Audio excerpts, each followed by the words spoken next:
It has become a race against time for the Nicholls State University men's basketball team as they make their way to the Southland Conference tournament.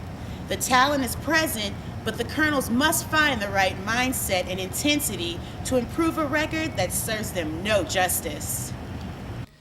The Colonels spent the entire month of December on the road, playing out a 7-game stretch. The burden of constant traveling took a toll on them mentally and physically, but the team used that as an opportunity to gain toughness and prepare themselves for the conference slate. The Colonels headed into league play with a 1-9 record, yet they moved forward with the mindset of leaving the past behind. It's actually been probably the toughest pre-conference experience I've had since I've been at Nicholls. Only one home game, games against some traditional basketball powers in schools like Michigan State, Missouri, Vanderbilt. We have to travel by plane, then we've got to travel by car another hour, then the weather is 8, 9, 10 degrees outside, it's snowing. I know those sound like excuses, but that's not a normal day for us. So it's been a tough go. I think the record probably doesn't indicate how good a team I think we have. Probably one of the toughest schedules in the country in terms of the home and away and then who the opponents were. I still have high expectations for our team. I think we've grown and learned some tough lessons. I wish we could experience a little more victory along the way, but I think that's in our future. I think as we round ourselves into conference play, we have a chance to still be a good Southland Conference team. And the message today in practice was we're 0-0. It's a new season. And I think they responded to that. We had good energy today. They're enthusiastic. I think there's a belief that we're about to start winning some games. So I think we're in a good place. Guard Fred Hunter is one of only 2 seniors on the court this season after returning from a year-long absence due to a knee injury. Hunter made his presence immediately known as he was named the year's first Southland Player of the Week and currently sits among the league leaders in points, rebounds, and steals.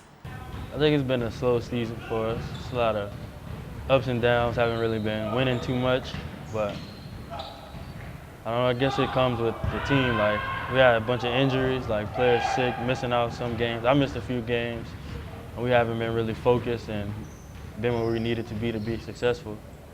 So we just got to get that right. The team now has an opportunity to regain their composure in a familiar environment after being away from home for a significant amount of time. The Colonels may have come up short on the road, but that is not holding them back from aiming to defend their territory at Stouffer Gymnasium. Yeah, I think we always play better at home because we're home in front of our home crowd and we have to defend our home. And one of our goals was not to lose any home games. And I guess it just feels better to play on your home court. You're more comfortable with everything, all your surroundings, and you just feel right playing that. Hopefully the balance of playing at home gives you a chance to win. And there's an art to winning on the road, and we've got to figure that out. We've got to learn how to win on the road. Last year, the men's basketball team had one of the youngest rosters in the nation with 7 newcomers. This season, they welcomed back 4 starters and 9 total letter winners, with over 50% of the team's scoring returning. Freshman TJ Carpenter is already stepping up and making a name for himself. He was named to the Utah State World Vision Challenge All-Tournament team, averaging nearly 16 points a game. Carpenter has not let the shock of transitioning into college life throw him off track. Yes, the first couple of games, I had the nervous butterflies in my stomach, but after the first couple of games, I got used to it. It felt like high school again, really. But right now, I'm still learning more stuff as we go through practice every day, but I'm getting used to it. The Colonels continue to work hard on building great chemistry on and off the court. They believe that there's nowhere else to go but up as they continue on in conference. It's still bright for us. I mean, the first 9 games, 10 games are over with. That was preseason. Now we start conference. So everybody's 0-0, so we still have a chance to win conference and win the tournament. So Within our league, we should be very competitive. And win or lose, the game should be exciting and fun to watch. And I expect to win more of them than we lose. The team's positive outlook for the rest of the season is one to be admired.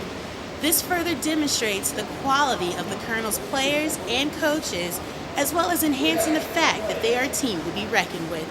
Reporting for Colonel Basketball Weekly, I'm Pamela Johnson.